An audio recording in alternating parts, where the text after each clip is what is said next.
Hello friends आज के इस वीडियो में हम देखेंगे ऑटोमेटिक रिवर्स फॉरवर्ड स्टार्टर की कंट्रोल वायरिंग किस तरह की जाती है। फ्रेंड्स इससे पहले हमने रिवर्स फॉरवर्ड स्टार्टर के 3 वीडियो बनाए थे, जिसमें एक हमने सिंपली दिखाया था कि किस तरह मोटर की रिवर्स फॉरवर्ड स्टार्टर की कंट्रोल वायरिंग किस किया जाती है, और एक में हमने दिखाया था कि मैनुअली किस तरह से ऑपरेट किया जाता है। फ्रेंड्स उसमें हमारे पास एक फॉरवर्ड के लिए पुश बटन होता है, एक रिवर्स के लिए पुश बटन होता है। तो हम जब तक फॉरवर्ड को प्रेस करके रखेंगे मैनुअली में, उतनी देर हमारी मोटर फॉरवर्ड में चलेगी और फिर स्टॉप करेगी, और फिर जितनी देर रिवर्स को प्रेस करेंगे उतनी देर हमारी मोटर रिवर्स में चलेगी। और एक हमने बनाया था कि हम जैसे फॉरवर्ड को प्रेस करेंगे तो हमारी मोटर कंटिन्यू चलती रहेगी, और जैसे लिमिट स्विच कटेगा हमारी मोटर बंद हो जाएगी फॉरवर्ड की। फिर हम रिवर्स के जो पुश बटन है उसको प्रेस करेंगे तो हमारी मोटर यहाँ से यहाँ तक चलेगी, और जैसे ही हमारा ये लिमिट स्विच कटा वैसे हमारी मोटर बंद हो जाएगी। वो भी जस्ट मैनुअल था। अब हम क्या करेंगे, ऑटोमेटिक रिवर्स फॉरवर्ड बनाएंगे। उसमें क्या होगा, ओनली एक स्टॉप पुश बटन होगा और एक स्टार्ट पुश बटन होगा। हम उसे एक बार मोटर को स्टार्ट कर देंगे तो मोटर हमारी यहाँ से यहाँ चलेगी, और जैसे ये लिमिट स्विच कटेगा ऑटोमेटिकली हमारी मोटर यहाँ से यहाँ पे चलेगी। जैसे ये लिमिट स्विच कटा तो ऑटोमेटिकली मोटर हमारी यहाँ से यहाँ तक चलती रहेगी जब तक हम स्टॉप पुश बटन को प्रेस ना कर दे। तो फ्रेंड्स इसीलिए इसे ऑटोमेटिक रिवर्स फॉरवर्ड कहते हैं। हम इसे एक बार स्टार्ट करते हैं तो जब तक हम इसे बंद नहीं करें तब तक हमारी मोटर कंटिन्यू रन होती रहती है। इसका यूज जनरली देखा जाए तो लोड टेस्टिंग मशीन में और कई जगह किया जाता है। और फ्रेंड्स हमने 3 वीडियो बनाए थे तो उस पर हमेशा कमेंट्स ये आती है, सर इसको ऑटोमेटिक किस तरह बनाए, automatic reverse forward starter control wiring किस तरह करें। तो फ्रेंड्स आज हम ये देखेंगे रिवर्स फॉरवर्ड स्टार्टर की ऑटोमेटिक कंट्रोल वायरिंग किस तरह की जाती है। फ्रेंड्स उससे पहले हम देख लेते हैं हमें कंपोनेंट्स क्या क्या लगेंगे। फ्रेंड्स कंपोनेंट में देखे तो हमें कंट्रोल एमसीबी लगेगी, 2 कॉन्टेक्टर लगेंगे, एक फॉरवर्ड के लिए एक रिवर्स के लिए। और फ्रेंड्स आपके कॉन्टेक्टर में यदि एनसी टर्मिनल है तो ठीक है, अदरवाइज यदि एनसी टर्मिनल नहीं है तो उसके लिए ऑक्सिलरी ब्लॉक्स लगेंगे। तो ये हमारे पास फॉरवर्ड के लिए ऑक्सिलरी ब्लॉक्स है, इसमें 2 एनो 2 एनसी है। ये रिवर्स के लिए ऑक्सिलरी ब्लॉक है, इसमें एक एनो एक एनसी है। हमें जनरली एक एनो एक एनसी का ही काम पड़ेगा, इसलिए हमने एक एनो एक एनसी वाला कॉन्टेक्टर ये यूज किया है। इसके अलावा देखा जाए तो हमें एक stop push button NC push button लगेगा, एक स्टार्ट पुश बटन लगेगा एनो का। इसके अलावा हमें 2 लिमिट स्विच लगेंगे, ये हमारे पास 2 लिमिट स्विच है। इसमें ये देखा जाए तो एनसी टर्मिनल है, ये देखा जाए तो एनो टर्मिनल है। दोनों लिमिट स्विच है, एनसी और एनो टर्मिनल ये है। तो चलिए फ्रेंड्स इसकी कंट्रोल वायरिंग स्टार्ट करते हैं। पहले फ्रेंड्स हम इसे ड्राइंग में समझेंगे, आधा इसका पोर्शन ड्राइंग में समझेंगे जिस तरह हम हमेशा समझते हैं। उसके बाद उसको आधा बना लेंगे, फिर उसके बाद पूरा पोर्शन को समझ के उसकी पूरी कंट्रोल वायरिंग करेंगे। तो फ्रेंड्स आप इस वीडियो को शुरू से लेकर एंड तक देखते रहिए, क्योंकि हम इस वीडियो को जनरली बनाना नहीं चाहते थे क्योंकि इसकी कंट्रोल वायरिंग बहुत कॉम्प्लिकेटेड है। बट कई फ्रेंड्स हमसे रिक्वेस्ट करते सर बनाइए बनाइए। तो फ्रेंड्स आज हम बना रहे हैं, आप इस वीडियो को जरूर पूरा देखें। तो चलिए फ्रेंड्स इसकी कंट्रोल वायरिंग स्टार्ट करते हैं। चलिए फ्रेंड्स इसकी कंट्रोल वायरिंग स्टार्ट करते हैं। तो देखते हैं कंट्रोल वायरिंग किस तरह की जाएगी। पहले हाफ पोर्शन की करेंगे। ये हमारे पास एमसीबी है, ये फेज आया, ये न्यूट्रल आया। तो फ्रेंड्स न्यूट्रल तो हम दोनों में डायरेक्ट दे देंगे, न्यूट्रल हम पहले डायरेक्ट दे देते। ये फेज आया, ये न्यूट्रल आया, तो न्यूट्रल हम लाके फ्रेंड्स सारी कंट्रोल वायरिंग हम हमारे तरीके से करेंगे। सिंबल हमने हमारे तरीके से यूज किए, ये न्यूट्रल हमने डायरेक्ट दे दिया है। अब फेज की कंट्रोल वायरिंग किस तरह होगी ये देख लेते हैं। फेज यहाँ पे आया, ये एमसीबी में आया, एमसीबी से होते हुए यहाँ पे एक ओवरलोड रिले बनेगा। ये ओवरलोड रिले का एनसी पॉइंट है, यहां से होते हुए ओवरलोड रिले में जाएगी। ओवरलोड रिले से निकलने के बाद एनसी पुश बटन में जाएगी सप्लाई, एनसी पुश बटन से एनो पुश बटन में जाएगी। एनो पुश बटन से जैसे हम एनो पुश बटन को प्रेस करेंगे हमारी सप्लाई रिवर्स के एनसी टर्मिनल से निकलेगी, रिवर्स कॉन्टेक्टर के। एनसी से निकलने के बाद ये सप्लाई हमारे फॉरवर्ड कॉन्टेक्टर को ऑपरेट करेगी। फ्रेंड्स अभी जस्ट हमने कुछ नहीं किया है, क्या किया है देख लेते हैं। जैसे हम हमारी सप्लाई एमसीबी से निकलने के बाद, ओवरलोड रिले से निकलने के बाद, एनसी और एनओ से निकलने के बाद क्या होगा इसमें, जैसे हम एनओ पुश बटन को प्रेस करेंगे तो फ्रेंड्स ये जस्ट हमने इससे एनसी से इसलिए निकाला है क्योंकि इंटरलॉकिंग के लिए। जैसे हम जब कॉन्ट्रैक्टर ऑफ कंडीशन में रहेगा तो एनसी टर्मिनल से सप्लाई कंटिन्यू निकलेगी और फॉरवर्ड को ऑपरेट कर देगी। जैसे हम सप्लाई को ऑन करेंगे तो हमारी सप्लाई यहां से निकलेगी और यहाँ पे फॉरवर्ड कॉन्ट्रैक्टर ऑपरेट हो जाएगा। अभी जस्ट इतना ही हुआ है फ्रेंड्स। अब हमें से पहले तो होल्ड डाउन देना है, उसके बाद क्या करना है कि हमारा ये जैसे ऑफ हो तो ये ऑन होना चाहिए, उसके लिए कंट्रोल वायरिंग होगी। तो पहले हम इसके होल्ड डाउन के लिए देख लेते हैं। तो क्या होगा, पहले वर्किंग क्या रहेगी, जैसे ये ऑपरेट हुआ, जैसे हमारा ये लिमिट स्विच ऑपरेट होगा तो ये कॉन्ट्रैक्टर चलेगा, और ये लिमिट स्विच जैसे ऑपरेट होगा तो ये कॉन्ट्रैक्टर चलेगा। तो हम होल्ड डाउन के लिए क्या करेंगे फ्रेंड्स, हम होल्ड डाउन हमने कई बार दिखाया वीडियो में। तो होल्ड डाउन किस तरह देते हैं, यहां से ले सकते हैं, यहां से ले सकते हैं। तो पहले हम होल्ड डाउन यहां से एक सप्लाई ले लेते हैं और इस सप्लाई को इस लिमिट स्विच के एनसी से, दैट मीन्स जब ये ऑफ कंडीशन में रहेगा तो एनसी से कंटिन्यू सप्लाई निकलती रहेगी, और एनसी से जो सप्लाई निकलेगी उसे हम दो तरीके से यूज करेंगे। पहले तरीके से क्या करेंगे, यहां से जो सप्लाई निकली उसे इसके एनो पुश बटन से, दैट मीन्स अभी ये कॉन्ट्रैक्टर, ये लिमिट स्विच ऑपरेट है तो ये एनो जो है एनसी बना हुआ, दैट मीन्स यहां से सप्लाई निकल रही है। तो हमने क्या बोला था, ये जब तक ऑपरेट रहेगा तब तक ये कॉन्ट्रैक्टर चलेगा। तब ये ऑपरेट कंडीशन में, ये लिमिट स्विच अभी ऑपरेट हो गया है, तब इसने चलना चाहिए। तो ये एनो से एनसी निकलेगी, एनो से सप्लाई निकलेगी और इस कॉन्ट्रैक्टर के एनसी में हम दे देंगे और यहां से सप्लाई कंटिन्यू जा ही रही है। तो जैसे ये ऑपरेट हुआ, हमारे कॉन्ट्रैक्टर ऑपरेट हुआ, बट जब तक हम इसे प्रेस करेंगे। अब हमें क्या करना है, इसे होल्ड डाउन देना है। तो होल्ड डाउन के लिए हम होल्ड डाउन किस तरह देते हैं, यहां से एक सप्लाई को लेंगे, यहां से सप्लाई निकली एनसी से, अब हमें इसे होल्ड डाउन देना है। तो होल्ड डाउन हम किस तरह देते हैं देख लेते हैं फ्रेंड्स। ये कलर मैच हो रहा है इसलिए कलर चेंज कर लेते हैं। यहां से सप्लाई लेंगे हम और इसे यहाँ पे एनो में दे देंगे। दैट मीन्स यहां से ये एनसी से सप्लाई कंटिन्यू आती रहेगी, यहां से सप्लाई कंटिन्यू आ रही है अभी, और कंटिन्यू आने से और हम यहां से एक लूपिंग कर देंगे फ्रेंड्स। होल्ड डाउन हम इसी तरह देते हैं, हमने ड्यूअल स्टार्टर भी बने, स्टार डेल्टा स्टार्टर भी बने। तो एनो पे सप्लाई ला के रख देते हैं हम यहाँ से निकालने के बाद, और यहाँ से लूपिंग कर देते हैं। इसी तरह हम इसकी होल्ड डाउन देते हैं।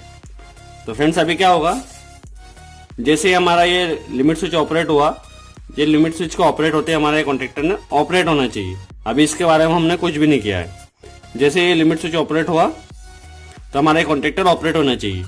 चलिए फ्रेंड्स पहले इसकी कंट्रोल वायरिंग कर लेते हैं इतनी, उसके बाद इसकी पूरी कंट्रोल वायरिंग देखेंगे। ज्यादा कॉम्प्लिकेटेड नहीं हो जाए इसके लिए पहले हम इतनी कंट्रोल वायरिंग बना लेते हैं। फ्रेंड्स हमने अभी जितनी ड्राइंग देखी है उतनी हमारी कंट्रोल वायरिंग हो गई है। वो किस तरह हुई है देख लेते हैं। ये हमारा फेज निकला एमसीबी से, ओवरलोड रिले में गया, ओवरलोड रिले के एनसी से निकलने के बाद एनसी पुश बटन में गया, एनसी पुश बटन से निकलने के बाद एनो पुश बटन में गया, और जैसे हम एनो पुश बटन को प्रेस करेंगे ये हमारा इसके रिवर्स के एनसी से होते हुए यहाँ पे आ गया है। तो फ्रेंड्स अभी तो जस्ट ये, अब इसका होल्ड डाउन हमने कैसे दिया है, ये होल्ड डाउन के लिए येलो वायर यूज किया है।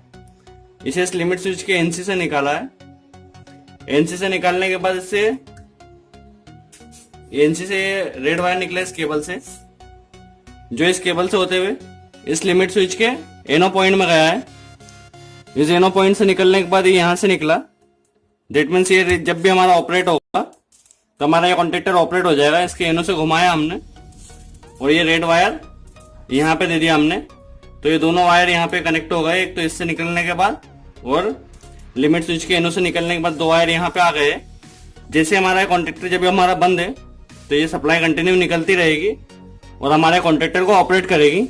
बट ये ऑपरेट कब तक होगा, जब तक ये प्रेस रहेगा। अब इससे होल्ड डाउन हमने किस तरह दिया है, तो होल्ड डाउन के लिए देखा जाए तो यहाँ से जो सप्लाई आई थी, ये एनसी से जो निकली थी, यहीं से एक वायर और उठाया और ये इसके एनसी से जो निकला था उसे यहाँ पे होल्ड डाउन के लिए यहाँ पे दे दिया है। जिससे कंटिन्यू यहाँ पे सप्लाई आती रहेगी। जैसे हमारा कॉन्ट्रेक्टर इससे इंच करने से ऑपरेट हुआ तो यहाँ पे सप्लाई हमें मिल जाएगी और कॉन्ट्रेक्टर हमारा परमानेंटली फॉरवर्ड का ऑपरेट हो जाएगा। तो इसे देख लेते हैं किस तरह काम कर रहा है। जैसे हम इस लिमिट स्विच को काटेंगे तो हमारा कॉन्ट्रेक्टर ऑन हो जाएगा और इसे जैसे काटेंगे ये ऑफ हो जाएगा। अभी हमें ये आधी कंट्रोल वायरिंग हुई है, पहले से समझ लेते हैं। ये हमने देख लेते हैं किस तरह काम कर रहा है। कंट्रोल एमसीबी को ऑन किया, जैसे हम इसे प्रेस करेंगे हमारा कॉन्ट्रेक्टर ऑपरेट हो जाएगा। ये ऑपरेट हो गया, दैट मीन्स अभी हमारी मोटर रन कर रही है। अब जैसे ये लिमिट स्विच कटेगा तो हमारा जो सपोज हमारी मोटर अभी यहां से चली, यहां से यहां तक आ गई, लिमिट स्विच को जैसे ही काटा हमारा कॉन्ट्रेक्टर ऑफ हो गया। अब जैसे मोटर यहां से यहां पे आई, जैसे ऑन हुआ हमारा कॉन्ट्रेक्टर ऑपरेट हो गया।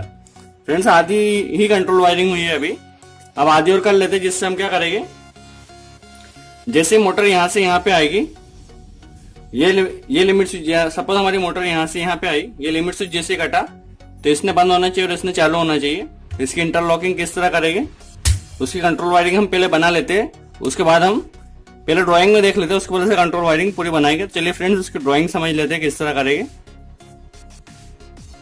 तो फ्रेंड्स अब हम ये तो हो गया हमारी इसकी कंट्रोल वायरिंग। अब हम इसके लिए कंट्रोल वायरिंग कर लेते हैं किस तरह से ऑपरेट होगा ये इसके कटने के बाद। तो उसके लिए हमें एक और होल्ड डाउन लेना होगा। हम यहाँ से एक होल्ड डाउन और लेंगे, एक और वायर लेंगे इसके होल्ड डाउन के लिए। इसको इस लिमिट स्विच के एनसी से लेंगे। इसके एनसी से लेने के बाद ये सप्लाई हमारी जाएगी इस लिमिट स्विच के एनो में। इस लिमिट स्विच के एनो से सप्लाई जैसे हमारा पहला लिमिट स्विच ऑपरेट हुआ तो यहां से सप्लाई निकलेगी। ये लिमिट स्विच को ऑपरेट होते यहां से सप्लाई निकलने के बाद फॉरवर्ड के एनसी से, दैट मीन्स जस्ट इंटरलॉकिंग है, फॉरवर्ड के एनसी से निकलने के बाद हमारे कॉन्ट्रेक्टर को ऑपरेट करेगी। दैट मीन्स ये लिमिट स्विच जैसे ही ऑपरेट हुआ तो यहां से सप्लाई निकलेगी और हमारा रिवर्स कॉन्ट्रेक्टर ऑपरेट हो जाएगा। ये लिमिट स्विच जैसे कटेगा और ये लिमिट स्विच जैसे कटेगा हमारा फॉरवर्ड ऑपरेट हो जाएगा। फ्रेंड्स बट ये ऑपरेट कब तक होगा, जब तक हम इसे प्रेस करेंगे। अब हमें इसे होल्ड डाउन देना है, तो होल्ड डाउन किस करेंगे, यहाँ एनसी से जो सप्लाई निकल रही है उस सप्लाई को हम उठाएंगे, उस सप्लाई को यहां से लेंगे और कॉन्ट्रेक्टर के एनो में दे देंगे। दैट मीन्स जैसे हमने इसे इंच किया हमारी सप्लाई यहां पे आई तो अभी तो कॉन्ट्रेक्टर ऑपरेट हुआ। यहीं से हम एक लूपिंग ले लेंगे। जैसे हमारा कॉन्ट्रेक्टर ऑपरेट होगा यहां से उसे होल्ड डाउन मिल जाएगा और कॉन्ट्रेक्टर हमारा परमानेंटली ऑन हो जाएगा। तो फ्रेंड्स अब हम पूरा स्टार्टर की कंट्रोल वायरिंग ये हो गई है। किस तरह काम करेगी पहले समझ लेते हैं। जैसे हम इसे प्रेस करेंगे स्टार्ट पुश बटन को, हमारी मोटर यहां से यहां तक रन करेगी। जैसे ये लिमिट स्विच कटेगा, जैसे ये लिमिट स्विच कटा तो हमारा रिवर्स कॉन्ट्रेक्टर ऑपरेट हो जाएगा। फिर रिवर्स कॉन्ट्रेक्टर हमारे मोटर को यहां से यहां तक लाएगा। जैसे लिमिट स्विच ये कटेगा हमारा फॉरवर्ड कॉन्ट्रेक्टर ऑपरेट हो जाएगा, रिवर्स कट जाएगा और हमारी मोटर वापस यहाँ पे चली जाएगी। तो इस तरह सर्कल चलता रहेगा और हमारी मोटर कंटिन्यू ऑन रहेगी जब तक हम इसे ऑफ ना करें। तो फ्रेंड्स इस तरह ऑटोमेटिक रिवर्स फॉरवर्ड की कंट्रोल वायरिंग होती है। तो फ्रेंड्स अभी हमने जितना समझाया है उतने हम पहले कनेक्शन कर लेते हैं और देख लेते हैं किस तरह वर्क कर रहा है। तो फ्रेंड्स चलिए पहले से कनेक्शन कर लेते हैं। फ्रेंड्स हम समझ रहे हैं ज्यादा कॉम्प्लिकेटेड हो गया है, बट आप इसे पूरा देखिए पॉज कर करके, आपके सारे डाउट्स क्लियर हो जाएंगे। और आपका कोई डाउट्स हो तो कमेंट्स में जरूर बताएं, हम पूरी कोशिश करेंगे उसे दूर करने की। चलिए फ्रेंड्स कंट्रोल वायरिंग पहले कर लेते हैं। तो फ्रेंड्स हमने जिस तरह अभी ड्राइंग बनाई थी उस तरह हमारा कनेक्शन हो गया है। फ्रेंड्स आई नो वीडियो बहुत ज्यादा कॉम्प्लिकेटेड हो गया है वायरिंग में, बट फ्रेंड्स आप इस वीडियो पॉज कर करके जरूर देखिए, इससे आपके सारे डाउट्स क्लियर हो जाएंगे। तो फ्रेंड्स अब इस कॉन्ट्रेक्टर की कंट्रोल वायरिंग किस तरह की, जिस तरह हम ड्राइंग बनाई थी जैसे समझ लेते हैं। तो कंट्रोल वायरिंग देख लेते हैं। फ्रेंड्स यहीं से हमने एक और होल्ड डाउन लिया, तीसरा वायर जो यहां से उठाया हमने, इस लिमिट स्विच के एनसी में गया, इस लिमिट स्विच के एनसी से निकला। तो यहां से देखिए फ्रेंड्स, इस लिमिट स्विच के एनसी से निकला तो ये एक केबल के थ्रू इस लिमिट स्विच के एनो में गया, ये ब्लैक वायर, और ब्लैक वायर इस लिमिट स्विच के एनो से जाने के बाद जैसे ही ये लिमिट स्विच ऑपरेट होगा तो यहाँ से सप्लाई निकलेगी, यहाँ पे हमारे एक रेड वायर निकला, ये रेड वायर यहाँ पे आया जिसे हमने ज्वाइन करके इस कॉन्टेक्टर के एनसी में दिया। इस कॉन्टेक्टर के एनसी से होते हुए जस्ट इंटरलॉकिंग के लिए ये कॉन्टेक्टर हमने ऑपरेट कर दिया, कॉइल में सप्लाई दी। तो कॉन्टेक्टर हमारा ऑपरेट होगा, बस ये ऑपरेट जब तक रहेगा जब तक हम इसे प्रेस करेंगे। अब इसे होल्ड डाउन किस तरह दिया हमने, तो यहीं से एनसी से एक सप्लाई उठाई हमने जो कंटिन्यू यहाँ से सप्लाई जाती रहेगी, और इसे होल्ड डाउन के लिए यहाँ इसके एनो के आउटपुट में दे दिया। दैट मीन्स यहाँ पे भी कंटिन्यू सप्लाई आ रही है। अब जैसे ही हमारा कॉन्टेक्टर हमने इसे प्रेस किया ऑपरेट हुआ, तो थोड़ा ही भी ऑपरेट होगा तो ये जैसे ही नीचे जाएगा हमारा कॉन्टेक्टर ऑपरेट हुआ, तो सप्लाई यहाँ से मिल जाएगी इसे, और हमारा कॉन्टेक्टर परमानेंटली ऑपरेट हो जाएगा। तो फ्रेंड्स एक बार इसकी वर्किंग समझ लेते हैं। कनेक्शन तो हुआ, ये वर्क किस तरह करेगा, हम जैसे ही इस एनो पुश बटन को प्रेस करेंगे तो हमारी जो मोटर है वो फॉरवर्ड घूमने लगेगी। दैट मीन्स यहाँ से यहाँ पे जाएगी। जैसे ये लिमिट स्विच कटा, ये लिमिट स्विच जैसे ही कटेगा तो हमारा ये कॉन्टेक्टर ऑफ हो जाएगा और ये कॉन्टेक्टर ऑन हो जाएगा। अब ये कॉन्टेक्टर मोटर को रिवर्स घुमाएगा और रिवर्स घुमाते हुए यहाँ पे लाएगा।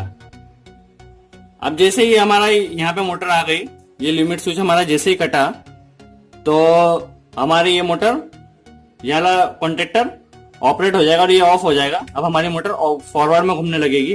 वो मोटर जब ऐसे जाएगी, जैसे लिमिट स्विच कटेगा ये कॉन्टेक्टर ऑपरेट हो जाएगा, ये लिमिट स्विच जैसे कटेगा ये कॉन्टेक्टर ऑपरेट हो जाएगा और दूसरा वाला बंद हो जाएगा।